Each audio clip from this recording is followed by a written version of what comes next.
Injection, टीका या syringe इजाद करने वाला मुस्लिम साइंसदान अबू अल कासिम अल ज़हरावी एक ऐसी इनकलाबी शख्सियत थे कि जिन्होंने तिब मेडिकल फील्ड की काया पलट दी। वो इंदलस के एक मुस्लिम तबीब थे। उनसे पहले तिब में दवा खाने का तरीका मारूफ था, लेकिन ये दुनिया के पहले तबीब थे कि जिन्होंने ये तस्वुर पेश किया कि अगर दवा बराह रास्त खून में इंजेक्ट कर दी जाए तो ज्यादा जल्दी अपना असर दिखाती है। चनाचा उन्होंने सिरिंज इजाद की। इसके अलावा ऑपरेशन के कई दीगर आलात भी उन्हीं की इजाद हैं। उनकी किताब अल तसरीफ लमन अजिज अन अल तालीफ तिब पर एक बेहतरीन इंसाइक्लोपीडिया और आलाते जराही की पहली किताब मानी जाती है, जो कि कम से कम 30 जिल्दों पर मुश्तमिल है।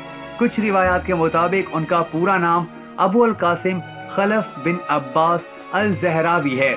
इल्म जराहत के बानी और मुतअद्दिद आलाते जराही के मौजद करतबा के शुमाल मगरिब में उमवियों के बनाए गए शहर अल ज़हरा की निस्बत से अल ज़हरावी कहलाते हैं। यूरोपियों ने उनका नाम बहुत सारी चीज़ों पर लातीनी ज़बान में कुंदा किया है।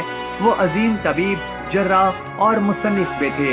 इसके साथ साथ वो अरब के अजीम तर जर्राह और तबीब माने जाते रहे कि जिनकी जर्राही का दौरे जदीद भी मुतारिफ है। उनका ज़माना इंदलस में 4वीं सदी हिजरी यानी 10वीं सदी ईसवी है। उनकी जिंदगी जलीलुल कदर कारनामों से भरपूर है। वो अब्दुल रहमान सोम अल नासिर के तबीब खास थे। फिर उनके बेटे अल हकम दोम अल मुस्तनसर के तबीब खास रहे। तारीख में उनकी जिंदगी के हवाले से बहुत कम तफसीलात मिलती हैं। हत्ता कि कहा जाता है कि उनका साल पैदाइश 936 हिजरी और उनकी वफात गालबन 404 हिजरी को हुई, मगर बहुत से तारीखदान इस बात को दुरुस्त तस्लीम नहीं करते। इनकी सबसे अच्छी तसनीफ में उनकी किताब अल ज़हरावी है, मगर फिर भी उनकी सबसे बड़ी तसनीफ अल तसरीफ लमन अजज अन अल तालीफ को ही माना जाता है, जो कई जबानों में तर्जमा होकर कई बार शाया हो चुकी है। अल ज़हरावी सिर्फ माहिर जर्राह ही नहीं थे, बल्कि तजर्बाकार तबीब भी थे। उनकी किताब में आंखों के अमराज, कान, हलक, दांत, मसूड़े, जबान, औरतों के अमराज, फने तौलीद, जबड़ा और हड्डियों के टूटने पर तफसीली अबवाब मौजूद हैं। अल ज़हरावी ने नासूर के इलाज के लिए एक आला दरियाफ्त किया और बहुत सारे अमराज का स्त्री से इलाज किया। ज़हरावी वो पहले तबीब थे कि जिन्होंने हीमोफीलिया न सिर्फ दरियाफ्त किया बल्कि इसकी तफसील भी लिखी। उनका एक ज़माने तक यूरोप में बड़ा अजीम असर रहा। उनकी कुतब का यूरोप की बहुत सारी ज़बानों में तर्जुमा किया गया और यूरोप की तबई यूनिवर्सिटियों में पढ़ाई भी जाती रही। यूरोप के जर्राहों ने उनसे खूब इस्तिफादा किया और उनसे इक्तबास भी करते रहे।